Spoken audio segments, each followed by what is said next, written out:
படு.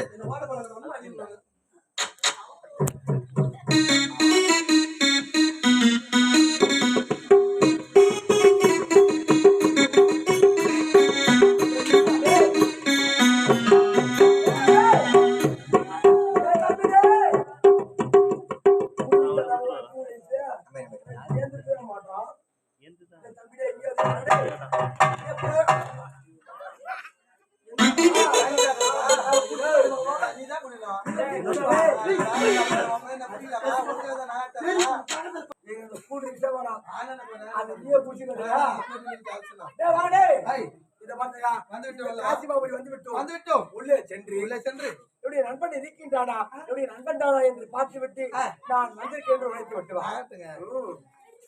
ஐயா வணக்கம் ஐயா நல்லா இருக்கிறேன். எவ்வளவு காசு வச்சுக்கிறீங்க? 10 ரூபாய். காசு 10 ரூபாய்.